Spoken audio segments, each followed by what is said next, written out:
Ceasefire deal between Israel and Hamas. US Secretary of State Antony Blinken is meeting top Israeli leaders in Tel Aviv, calling it a decisive moment in the Gaza ceasefire talks.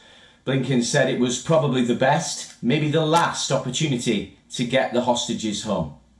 Blinken arrived in Israel for his 9th trip to West Asia since the Gaza war began last year.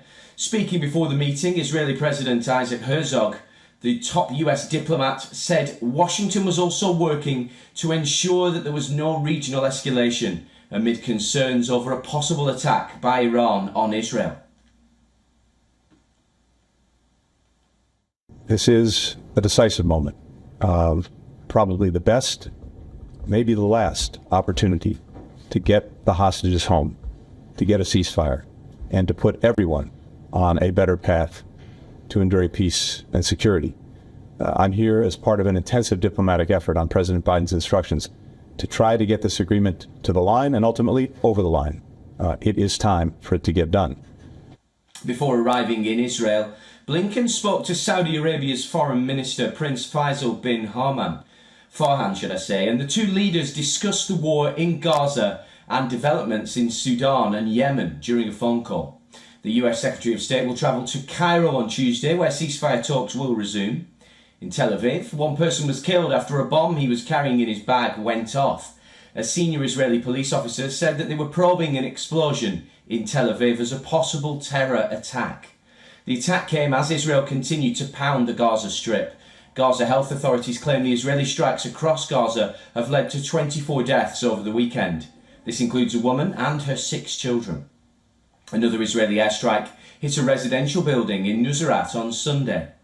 Hezbollah claimed to have thwarted an attempt by Israeli forces to penetrate the Lebanese territory from the Hadab-Aita forest area. Israel said that several people were injured in cross-border fire with Lebanon. The Israeli military claimed that multiple targets crossed into Israel from Lebanon, adding that some were intercepted and others landed in the Yara area in northern Israel. Meanwhile, the US President Joe Biden said that a Gaza ceasefire is still possible, despite Israel and Hamas accusing each other of sabotaging the peace talks. Blinken's visit comes days after the US and fellow mediators, Egypt and Qatar, said they're closing in on a deal after 2 days of talks in Doha.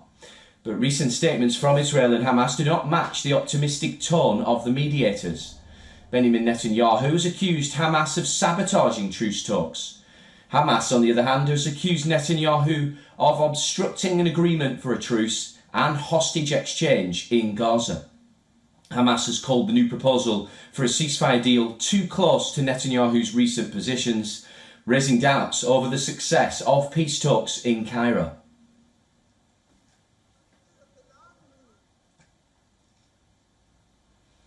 Now for more on this, we're now joined by our correspondent Jody Cohen from Rana. Now, Jody, what's the latest on these peace talks? Have they now fallen apart? Right, so mediators have appeared cautiously optimistic, but at the same time, Prime Minister Netanyahu has told ministers that the chances for a deal are not high. Hamas has issued a statement saying that the latest US-backed proposal is aligned with Israel's interests and appearing to reject that proposal. Now, one known example of Hamas's objections are that Hamas opposes Israel's demand that Israel could veto some of the Palestinian security prisoners who would be released early from prison as part of any deal. Now, that's because Israel wants to ensure that it keeps terrorists with the most blood on their hands in prison. But President Biden has said that they're reportedly not giving up, that the ceasefire they believe is still possible. The US has indicated that there would be talks held later this week, and US Secretary of State Antony Blinken is back in Israel to try to push the parties past the finishing line. Jody, is there any hope that the US Secretary of State Antony Blinken's visit to Tel Aviv could change things? I mean, will the US be able to push Israel and Hamas to the finishing line here? This is Antony Blinken's 9th visit to West Asia since Hamas's 7th of October attack against Israel. Now, the US State Department published his agenda for Monday, which includes meetings with President Herzog, Prime Minister Netanyahu and Defence Minister Gallant. And on Tuesday, he's going to be travelling to Egypt for more talks. And that's before talks are expected to resume in the coming days. Now, Blinken's key goal is likely to be to try to unblock the negotiations, and it's still not clear if Hamas would attend those talks. Now, another key issue is the Philadelphia corridor between Gaza and Egypt. When the IDF took control of the corridor from Hamas, they discovered more than 100 smuggling tunnels on the border. So keeping Israel out is thought to be crucial to Hamas for its survival, and keeping Hamas out is thought to be crucial to Israel to halt the weapons flow to Hamas. Now, according to Israel's Channel 12, Prime Minister Netanyahu said that Israel is conducting give-and-take negotiations, not give and give, and that if Hamas insists on a full Israeli withdrawal from Philadelphia, that there will be no deal.